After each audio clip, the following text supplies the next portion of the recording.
July 26th, she goes in for a biopsy, for a surgery biopsy. 5 days later, she gets diagnosed with stage 4 peripheral T-cell lymphoma, which is PTCL. And so she basically went from symptoms to stage 4 diagnosis in a matter of 2 months, which like that rarely happens in any type of situation. And so she was already, her cancer metastasized to her liver, to her kidneys, and it was just after the surgery, it was just it was a downhill from there. But the tumors were the least of the problems now. The cancer was not the problem once they got chemo in.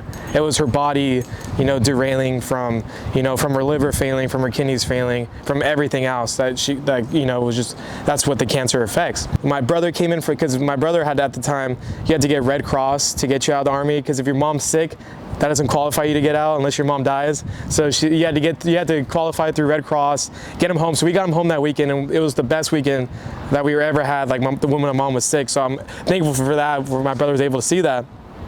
So that happens, but around 2 or 3 days when she's doing good, her white blood cell count just keeps on decreasing. August 25th was when our whole family came over, and we decided it was the right time, and she passed away peacefully at 5 minutes after only 5 minutes in hospice because she was just that sick. And so I go to the cemetery about twice a month. I'm actually, after this Easter, after I go to Mass, I'm gonna have lunch with her.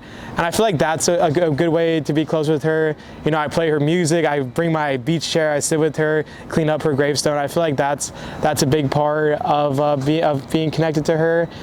But I don't know, just every day there's a sign, there's a song, or there's a interaction that makes you feel like she's there. And I feel like that's a big part of having faith, is knowing that you'll get to see her face again, and knowing that there's more to just this physical life. And it sucks because I'll never get to see her again in the physical realm.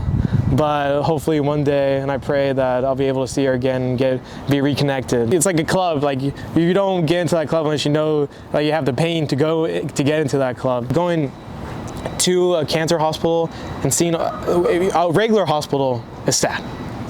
You go to a cancer hospital, it really changes your life. You rarely see, like teenage counseling or like young adult counseling for people that have been dealt with it. I always tell everyone that's dealing through loss that you gotta be your best advocate, because your mom was your best advocate in life.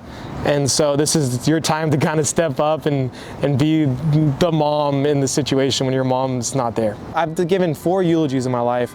I think most people our age haven't even been to 4 funerals. Her hugs, her smiles, it sucks. All I want to do is be like, and having that hug would be the world to me right now. So it's like she spins me, so she's holding me out there. She goes, oh, motorboat, go so slow. Motorboat, go so fast. Motorboat, step on the gas.